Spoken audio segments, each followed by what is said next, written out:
Assalamualaikum warahmatullahi wabarakatuh. Saya akan mempresentasikan PPT saya tentang pengelolaan keuangan. Pertama, konsep dasar keuangan. Ada finance. Finance adalah fungsi bisnis yang bertanggung jawab mendapatkan dana, mengelola dana, dan merencanakan penggunaan dana untuk pembelian berbagai aset perusahaan. Secara organisasial, tanggung jawab ini dibebankan kepada manajer keuangan. Secara keseluruhan, kegiatan manajer keuangan yaitu perencanaan keuangan, penganggaran dana, mendapatkan dana, mengendalikan dana, mengumpulkan dana, pemeriksaan, pengelolaan pajak, dan terakhir memberi saran kepada manajemen puncak mengenai masalah keuangan. Terus tugas pokok manajer keuangan. Manajer keuangan harus mengambil 3 keputusan penting. Yang pertama itu memperoleh dana atau keputusan pendanaan. Kedua, penggunaan dana atau keputusan investasi. Dan pembagian laba atau kebijakan dividen. Tujuan manajemen keuangan. Pertama itu tujuan keputusan keuangan adalah untuk memaksimumkan nilai perusahaan. Nilai perusahaan yang dimaksud adalah harga yang disanggup bayar oleh calon pembeli apabila perusahaan tersebut dijual. Nilai waktu uang. Yang pertama ada nilai waktu uang. Nilai masa depan.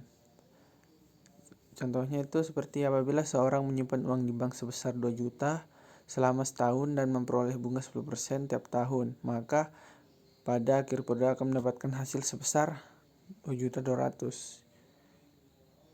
Contohnya dia menggunakan rumus seperti ini ya.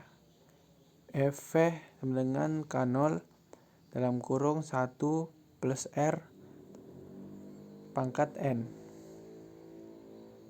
yang dimana F yaitu nilai mendatang, K0 arus kas awal, R tingkat bunga, dan N tahun ke N.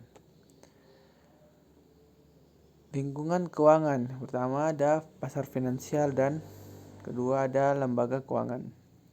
Keputusan pendanaan perusahaan. Setiap perusahaan baik skala kecil maupun besar selalu membutuhkan dana dengan berbagai alasan. Seperti guna membiayai operasi sehari-hari, guna membiayai penjualan kredit, guna membiayai penyediaan persediaan, guna membiayai pembelian berbagai aset penting. Alternatif sumber daya. Pertama ada modal utang atau debt capital, modal ekuitas, equity capital, pembiayaan jangka pendek, dan pembiayaan jangka panjang. Keputusan dividen. Teori kebijakan dividen. Pertama ada teori ketidakrelevanan, Miller dan Modigliani 1961.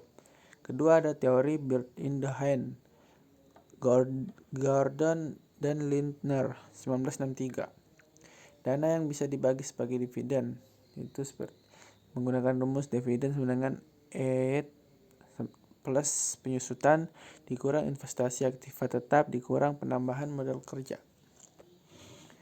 Dan yang terakhir analisis keuangan perusahaan. Yang pertama itu perencanaan finansial, kedua peramalan kebutuhan finansial, yang ketiga mengembangkan anggaran, dan yang terakhir yang keempat penetapan sistem pengendalian finansial. Oke, baiklah, itulah presentasi saya. Sekian dan terima kasih.